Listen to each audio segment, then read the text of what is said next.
Good morning, good evening, and good afternoon, wherever you live. This is a Montreal by Night scene starring Jacob Burns and Nadia Sintka of the Apex Pack. They will be opening inside a warehouse not too far from the park where she originally met many of the others. Earlier this evening, for just a little bit of a backstory, Jacob Burns has reached out to his packmate, Nadia. He gave her a call up saying, dear, I'm so sorry that business has kept me away from you. I feel like I have neglected you somewhat. How about we hang out and And Jacob would be arriving here as she gave him directions, because this is one of the many locations she does her culty work. But when he arrives, she's not in her usual adornment. She's actually put something rather nice on, about a knee-length black silk dress. And there's about 10 people just hanging around. Some look familiar, some are his girls, and some are people he's never seen before.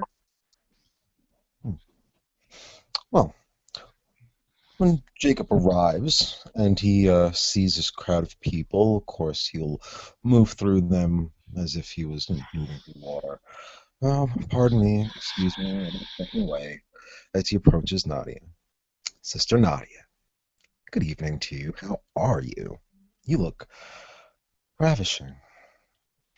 Of course I do. I put this on just for you, Brother Jacob.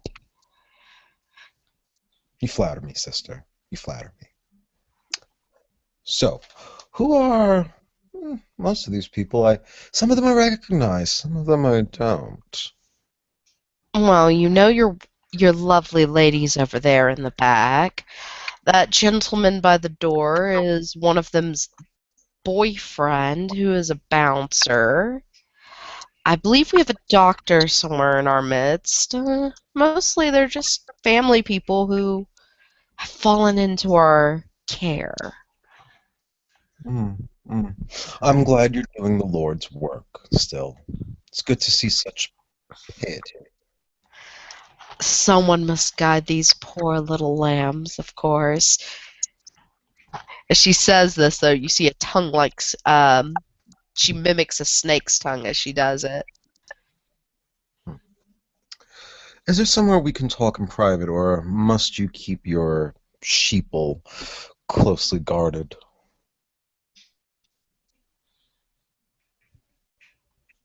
Hmm.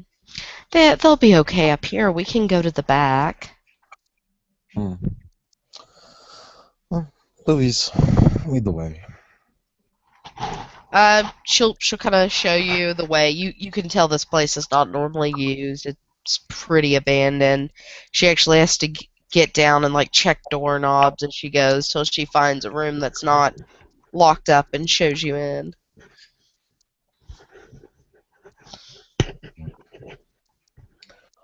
So, is this place, hmm, how do I say this?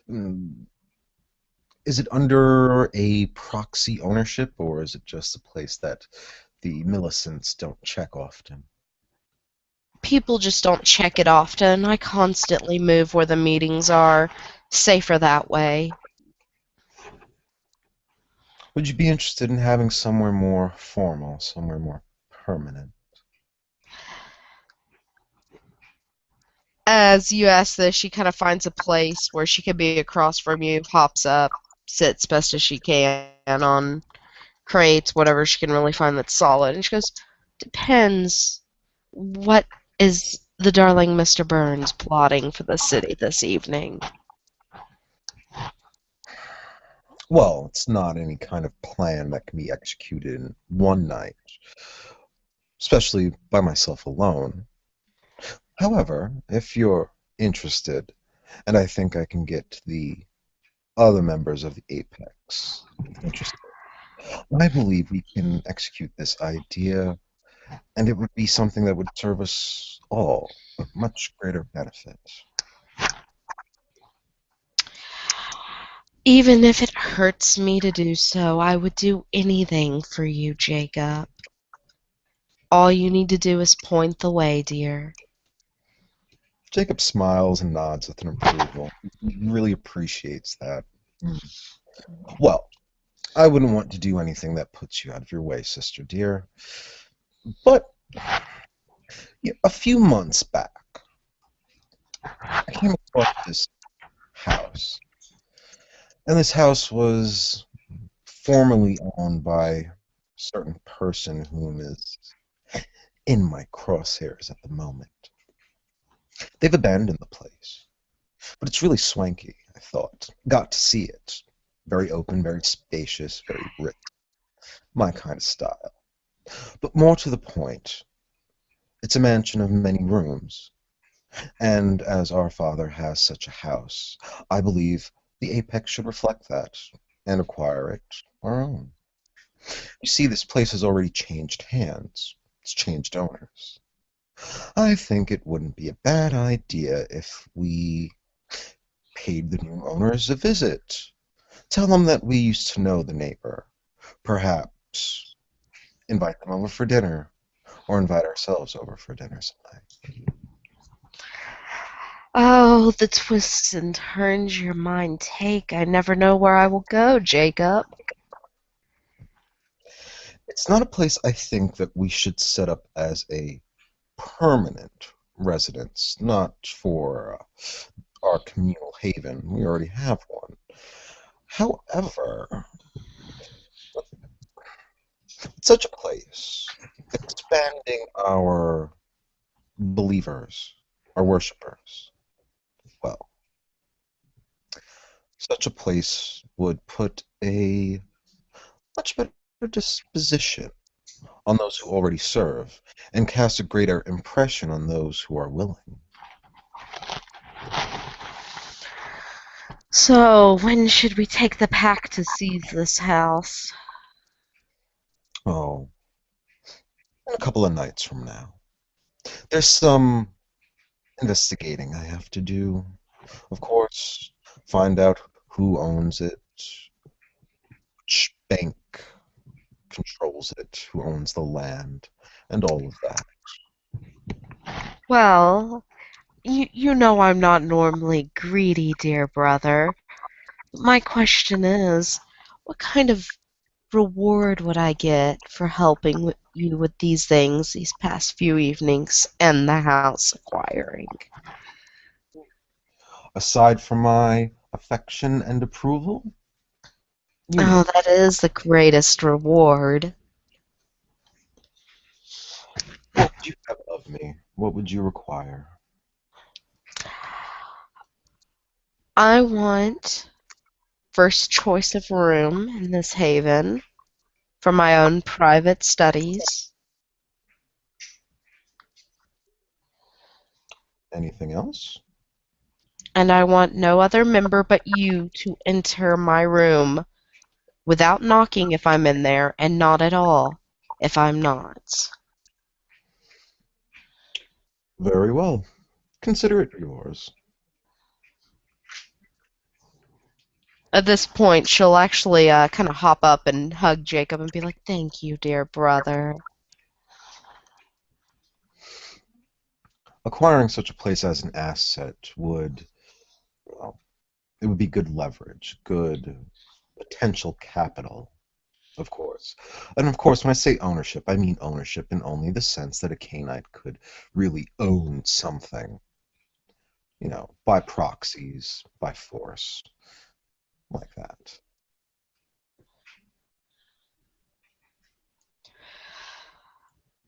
Um, yeah, she kind of chuckles and she goes, "All right then.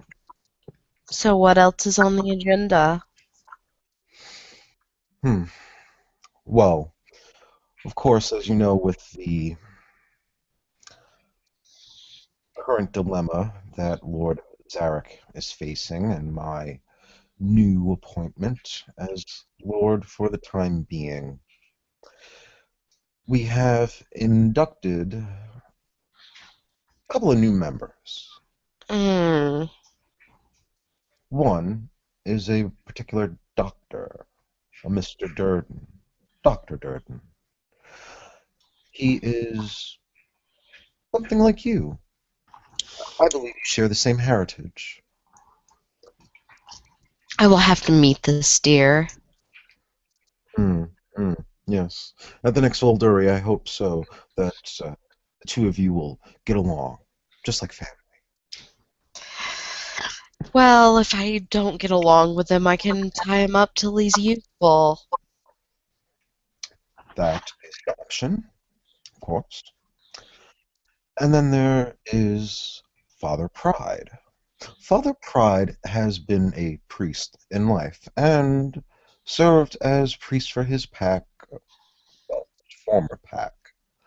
I like the duality of a priest station, so since I will no longer be serving as priest for the moment, he'll be taking my place, and you will still have your place as priestess. Aww. Well, I guess, as long as you're still around, it's okay. Hmm. I hope you wouldn't mind helping Father Pride out. He has some good benefits for us. He's located somewhere near Griffintown. The church, I believe, is, and I'm sorry, out of character. I can't quite remember it, but I will relate it to you. Yeah, Jason will probably let us know. Yeah. Just ask Charles. Yeah. Um, but with that, he has his own congregation, and slowly I'm starting to see the potential that we have in our midst. Between our various powers, between the various walks of life of people that we have in our snares, I think we can truly start a real subculture, a real underground movement. Hmm. May I ask you something openly, dear? Of course. You're not gonna stop till you have this whole fucking city under you, huh? Oh, what gives it away? Is it my heritage? Is it my demeanor? Well, it could be both, but no, no, sister.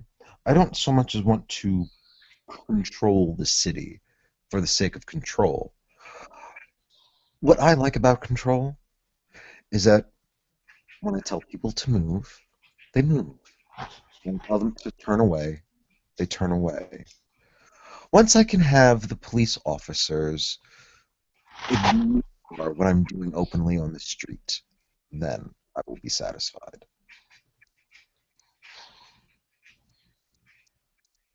Hmm. She'll kind of shrug, look him over, and be like, well, I guess that's a good wish. Everyone needs a dream. What is yours, sister? What's your dream? Hmm. She's actually thinking for a moment because she's actually never been asked that. Um, she kind of smiles and she goes, I want to be the architect. I want to build a new and better city for our kin. One where everyone has a place and knows where it is and what it is. Mm, an architect. That's good. We need more visionaries of that sort. And what kind of plans would you have for these people? Mm, I'm not really sure yet. I've only started building this current dream. Dreams change as easily as a girl jumps a train and comes to a new city. That's a fair way to put it, I suppose. Hmm. With your worshippers, tell me something, Nadia. I've been very curious. What is it exactly that you feed them? And I mean their spirit. What is it that they gain from you, that they nestle on?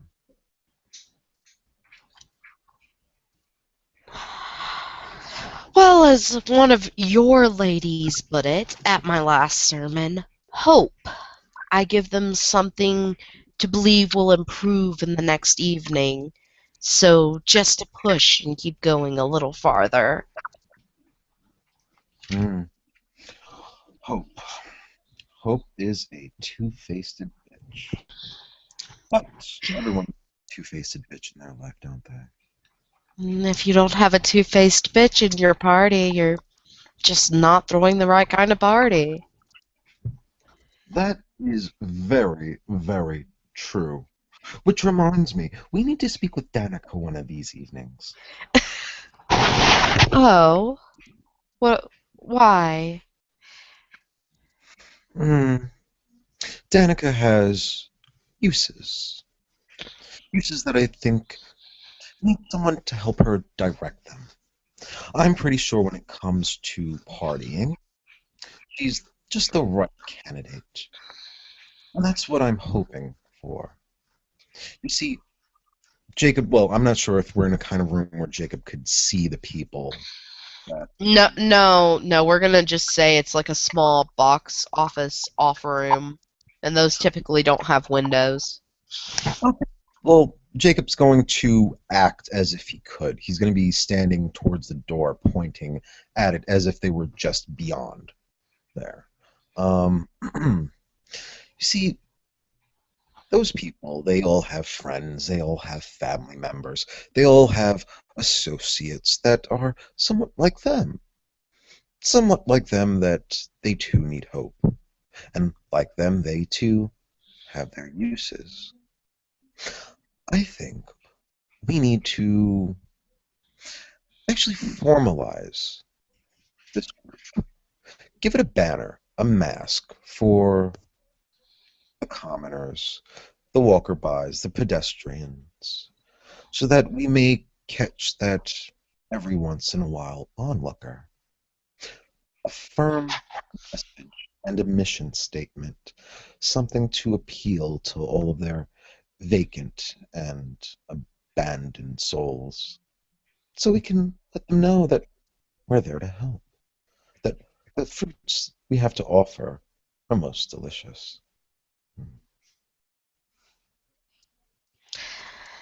At this point, she'll stand up and she'll move to stand beside him, kind of cock her head at the door as if she thinks he actually can see through it. Say the word, and I will push my message of my faith as far as my scales can push it. Oh, I have no doubt that you will. Just a little bit of delicacy, my dear. The difference between a message like, for example, the Hare Krishnas versus Scientology. Both are completely out of their fucking mind. But one does it and gets paid very well. The other doesn't get paid very well. However, they actually do have something spiritual to cling on. We are looking for a happy medium between the two. You know of my gifts, sister, and I know of your gifts. Naturally. You're quite the charmer. You can instill feelings that emanate from you into other people that make the dreariness of their lives seem to go away. You have the kind of smile that could make someone bleeding from a gunshot wound think that their day is only getting better. I, on the other hand, have the ability to, say, make someone quit smoking, make someone forget a very traumatizing moment in their life. You see, in between our two abilities, what we have is the power to truly change someone's life. Do you know what kind of money the government would throw at an outreach program for counseling?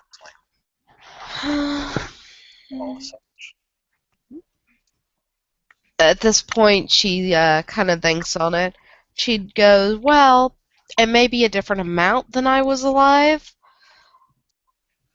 but it's probably a fairly large number. Mhm, mhm.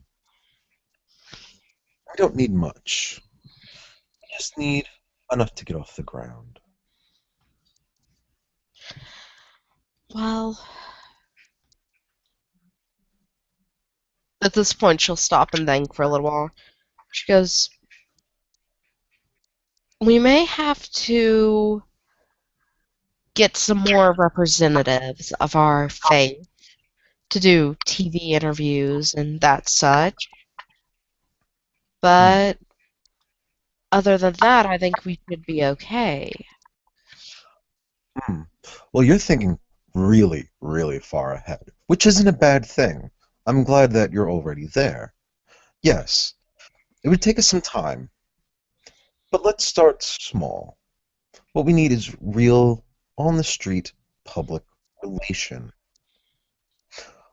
Let us go amongst the crowd.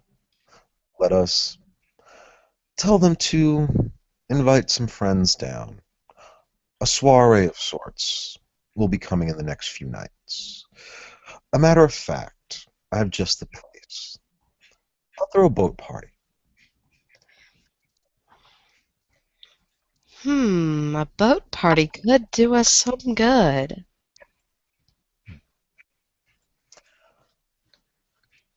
and we will genuinely, genuinely help these individuals.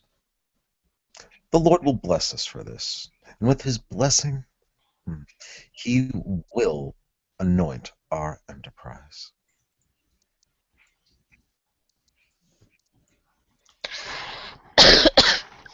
um, Nadia Grange goes, well, I guess just now you need to teach me some new tricks to put these people through, and we start putting this into motion. Hmm. You can tell also when she was talking about TV interviews, she was more nervous for herself than pack mates. Hmm, I picked up on it. Well, well, Nadia, what did you have in mind? What talents or skills do you think you may need to help you? At this point, she's now playing with part of your jacket while she talks, like fiddling it between her fingers. She goes, well, I would like to be able to establish more group things that would not be lethal as much as, say, fire based. Hmm, you're speaking of the Rete.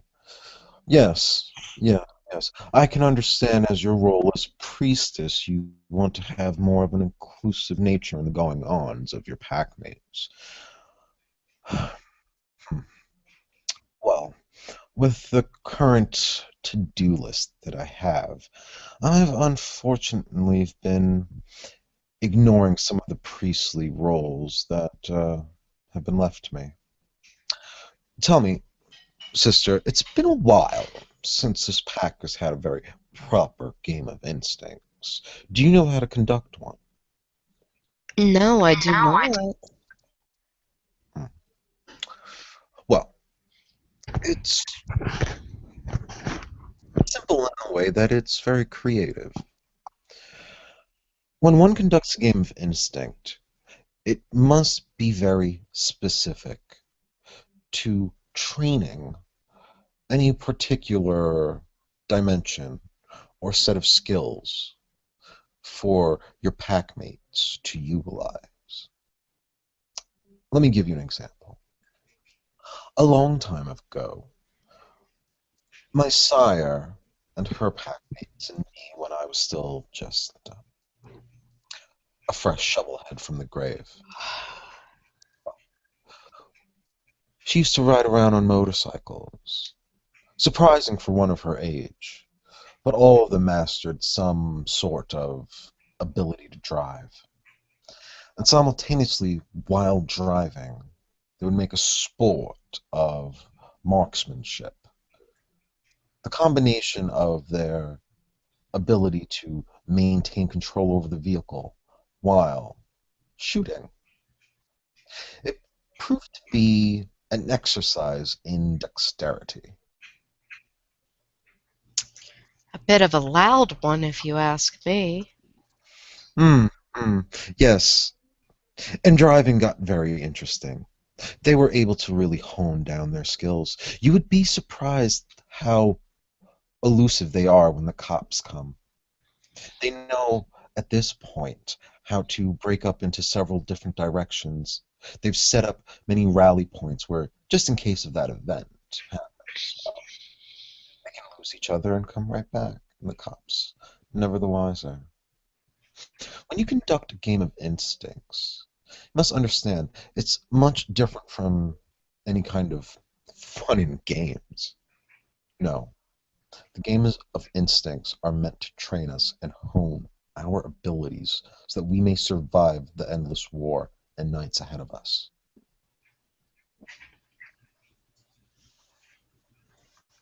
Well, we all know this, dear. If they think it's a game, then they deserve to die, or at least be castrated in some form. Hmm. I suppose if that's a proper punishment you would wish to administer for anyone participating in your games, I leave that up to you. However, the true difference is that between it being just fun and it being a game of instinct is its ritualistic nature. The opening ceremonies, however you get conducted, should hold some meaning, reflection as a precursor to what's to come. And at the end of the games, it is a good custom to hold a rosary or some ritus of recognition.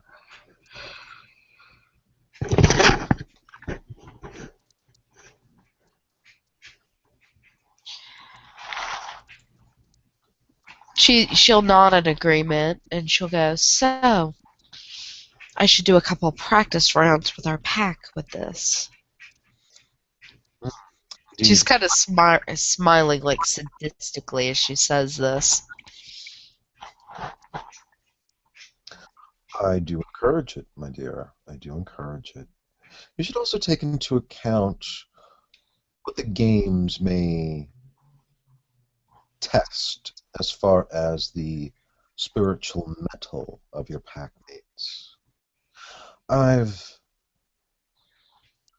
sampled some of the games from other packs in this city, and I can tell just a rough idea of where they are spiritually speaking. So, speaking of spiritual matters, my dear, how are you doing on your path? I'm doing as well as one can be. We uh we all have our personal struggles, things we've done and don't wish to repeat because they were foolish. And what foolish things were that? Oh, let's see. We could have been way less sloppy that last fight we were in. Sloppy. Yes, Sloppy. sloppy. Please, I'm very intrigued. I think we did very well. A matter of fact, I think you did superb. Two people you killed. Two. I didn't know you had it in you. At this point, she looks a little more. For something that's dead, she looks nervous. Well, we all have those parts of us we tend to keep. You're not afraid of a little bit of bloodshed, are you? Oh, not if it makes sense, dear. I'm not the kind that just wants to go around and cut everything. Well, good. Good. I don't want someone that's a reckless, wanton killer either, but neither would I appreciate a packmate that is sheepish and cringes when a little bit of blood must be let. Oh no, it's nothing like that. When I say sloppy, I mean we were quick to execute and didn't properly strike. I can think of ways we could have done that better and had living people to use for other events. Then, my dear, I think you have the inspiration you need for your first game of instincts. Put some, Hmm. put something together. Maybe teach our brothers a little self-restraint. Hmm. Yes, yes. Self-restraint is a good virtue to have. Why, just look at the fate of Lord Zarek.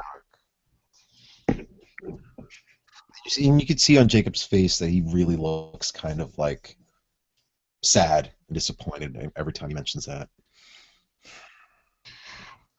At this point, she'll actually pull on your jacket and pull you closer, and just kind of like hold on your arm like a sister or close friend would do, and be like, "What's the matter, brother Jacob? You can speak openly with me."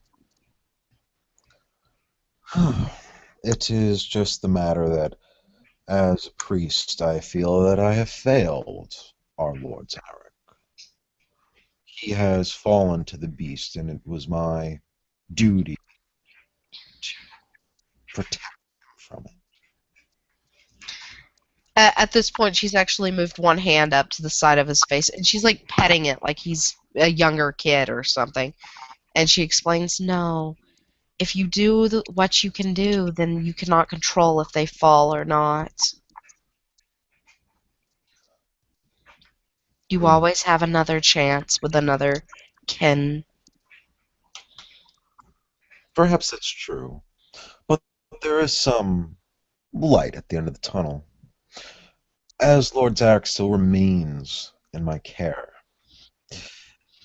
thanks to the efforts of Sister Jones and the Archbishop herself, we've made some inroads to possibly recover him.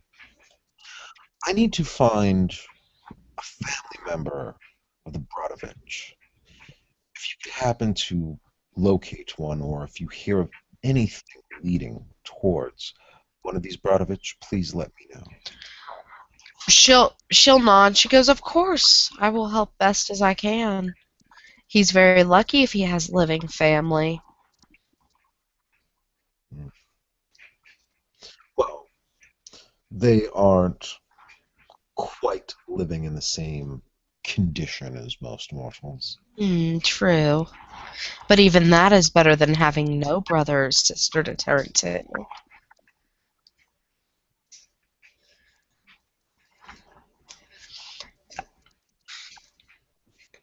This is so freaking slow with just me and you. It's alright, it's a fluff scene. Yeah. We're planning, we're plotting.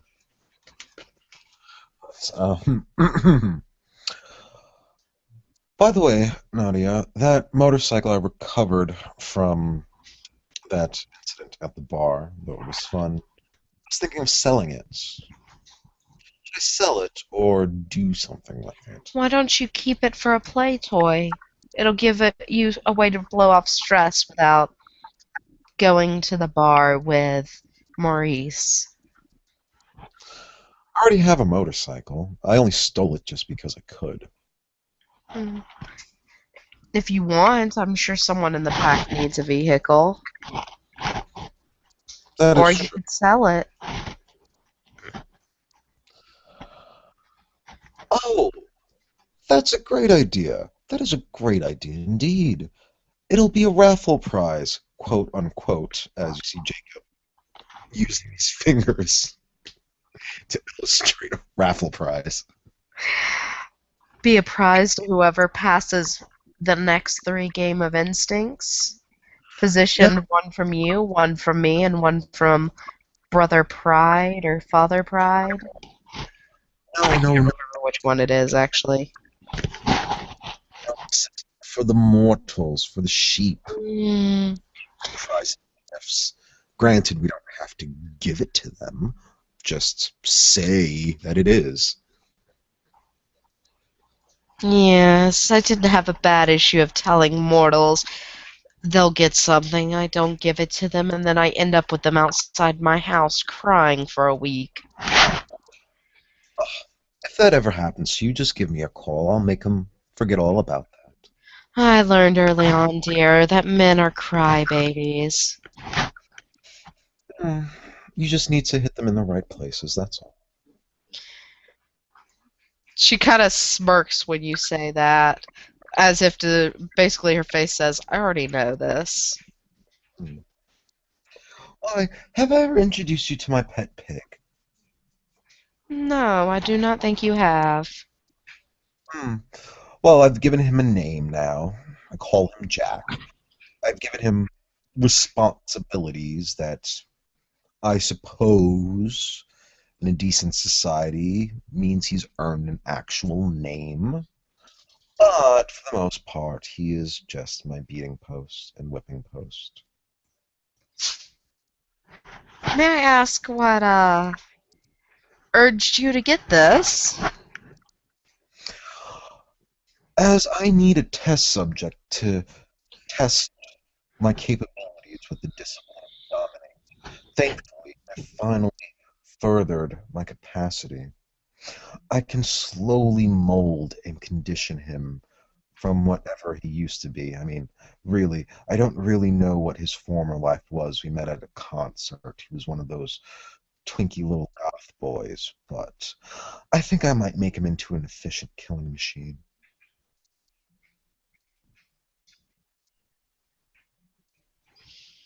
Well, you beat a man enough, he'll eventually break and not care about moral rights or wrongs, so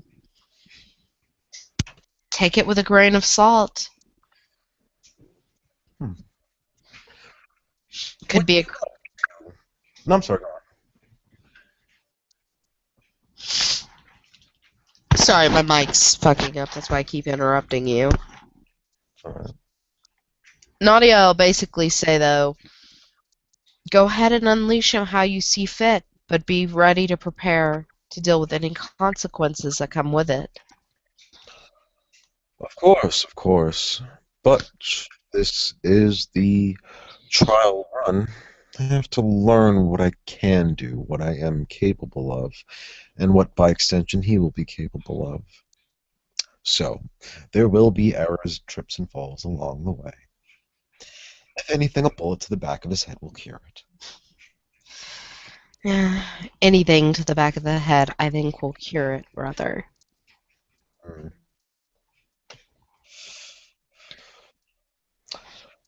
And there is one thing I do want to do with the pack as far as a game of instinct does go. Something that is very pragmatic, practical even. When we faced that demon in Maraville, I felt myself constrained. For the care of my comrades at arms, I didn't invoke all of the powers that I had to wield. I'd like to make sure from here on out that you and the rest of our pack can still handle yourself in a fight if I must call forth a shroud from the night.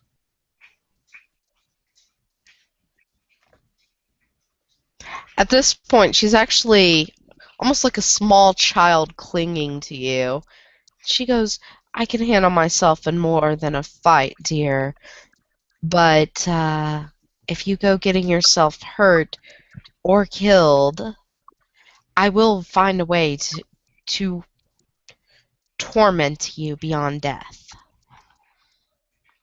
Well, then I suppose I must do my best to keep myself undead. Naturally. Which is even more reason why, in the night to come, I will hold a game of instinct for us. A quick one, a brief one not to interfere with yours that you're planning now. It's very simple.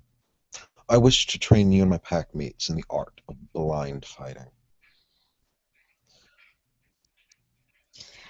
Nadia actually looks intrigued by this. Hmm. Being able to hold yourself in a fight while you are deprived of your sense of sight would be paramount and tactfully useful.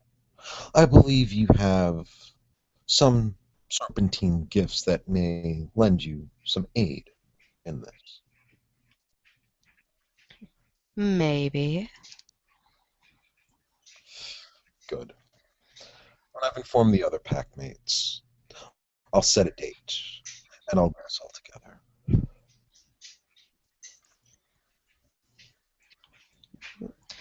Alright, well, she'll send out a text message to those she has a number for, except for Jacob Burns, telling him, the dates, that we should meet as soon as possible and to pass the message on. Then she'll put her phone away and go, "So, anything else we should speak of?" Oh, yes, yes, indeed.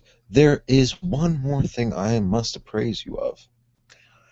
If you happen to see an individual running around town that kind of looks like me but has breasts and red flowing hair, do let me know.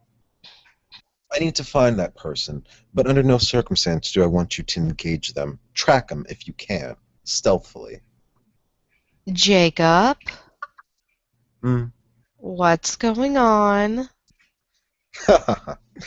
Well, a few months back, Lord Zarek, myself, and members of the Stray Pack, we had conducted a little bit of an experiment, and this experiment has finally bore its fruit. You see, we took an individual that we plucked from. A matter of fact, you were there that night. Remember when we went dressed as the village people? Yes. Well, Lord Zarek brought back one of those patrons with him, and we conducted this experiment on this person. We stripped him of his flesh and remade him in the image, a little bit of a piece of us, of all of us that were there that night. And I took from him all of his memories for when he would first awaken from the embrace that we gave him. He would only know the hunger and the darkness. Some cannot see the vision I have seen. But a Canaanite, imagine, my sister, imagine a Canaanite who could truly walk more than any of us in the footsteps of our Father. He knows nothing but the hunger and the fear and the blood. Yet he's not a beast just yet. Taking a deep breath, you can tell by her face she is a little disturbed by this chain of thought you've shared with her. And then her face changes back to very calm and neutral. And she goes, "For you, I will think of a more proper way of this world performing, and I will not interact with your creature and will tell you of it. Here I thought you had gone and gotten some kind of lover." Oh, I have those, but no, that's not that creature. Nadia actually looks a little bit jealous before she kind of laughs it off and goes, "Oh, yes, your ladies." Oh, can I roll for that? Can I please roll to see if I catch that? Yeah, go ahead. I mean, it's pretty apparent. I'm trying to politely, without the rating on this scene, I can't really act out the whole 10 level blood bond here. Yeah. Um, I guess perception, empathy. Can you roll me 5 dice? Yes, I can. Give me just one moment. I'm loading it all up.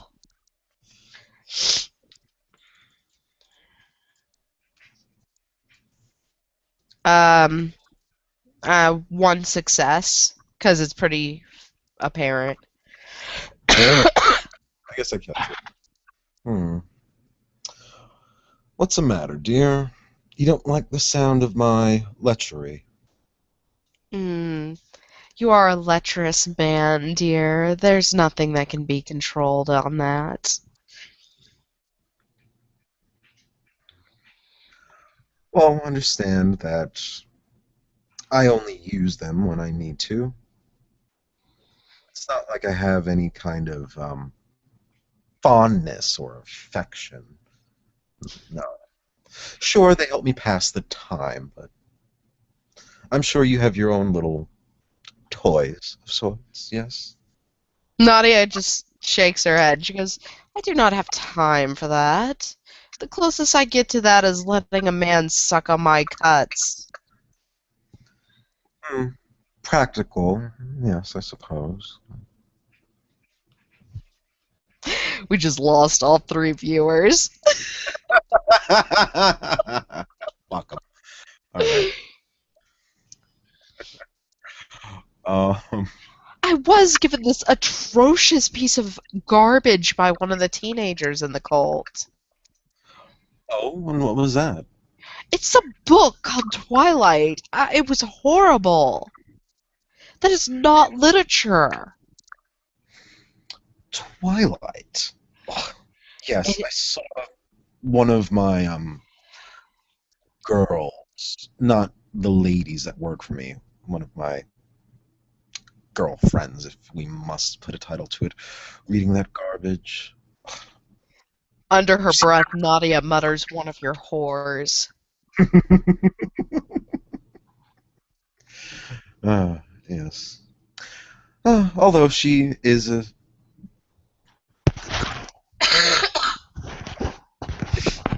whole letting her place of work after hours to fool around a good employee, then yes, I suppose. I am so glad I was born way before those books were ever written. Mind you, she looks no older than 21.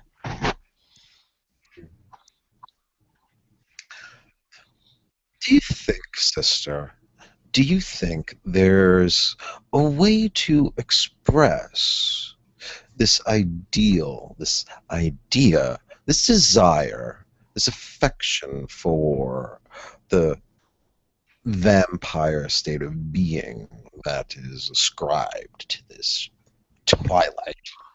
Well, it was a little different when I was living, and it's called you would sneak out of your parents' house, go down to a nightclub or graveyard, meet up with some less respectable gentlemen, and they would convince you they were a vampire. Then they would fuck your brains out, and then you'd wind up 5-ish years later living an undead life and hanging out around Montreal, of all places. Jacob really stops and looks at you and just kind of goes, hmm, um, oh, yes, yeah, that's par for the course. But what I'm suggesting is perhaps maybe to our cult, we can portray this idea that's in the She she's already just smiling at you as if been there, done that.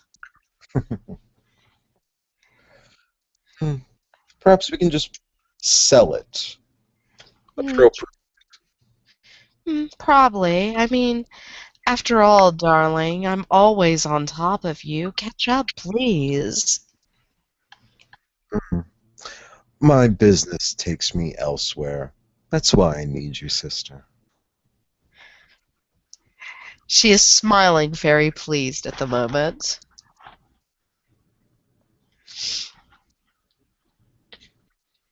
Well, she'll kind of crack her neck and she'll be like, all right then, I should go start getting things ready. Unless you want to tag along and hang out around my haven. Of course, why not? It's been too long since we've really caught up. Besides, one of those girls are not out there making my money. I need to find out why. Oh, naturally, of course. Just don't kill her, dear. Of course not. A dead hooker doesn't make money. Well, I mean, She could. but that's a particular appetite that, as of right now, I don't have a foot for. Nadia laughs. It's a very dark laugh for Nadia as she walks out of the room. And she even calls your girl over to the door to wait for you. And yeah, Jacob will kind of like lean in with a hand on the wall and asking her, "So, why are you here?"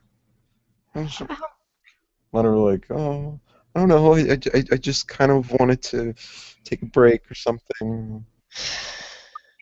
Because I always portray women like horribly. I feel like I insult women when I roleplay them.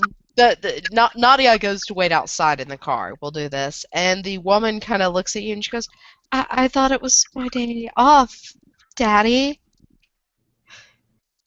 Your day off? Oh, what day of the week is your day off? Um, um, I thought it was Saturdays. Saturdays. No, no, no.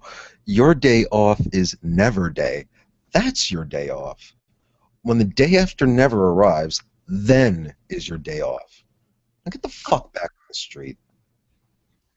She starts bawling. She's just like, "Yes, Daddy," right away, and runs out, just crying her poor little eyes out. Because God knows what you've done to all the women I've given you. Hey, some of them are rocking appearance 5 now, okay? I them. Well, and we will end this scene with Jacob going into Nadia's little townhouse slash loft thing and doing God knows what to her shit in there. What? Jacob's a very well-mannered guest. I've never broken anything in anyone else's abode Yet. yet. So thank you, viewers, for coming back and singing into this. Good evening, good afternoon, and good night. Go the fuck to bed. Bye-bye.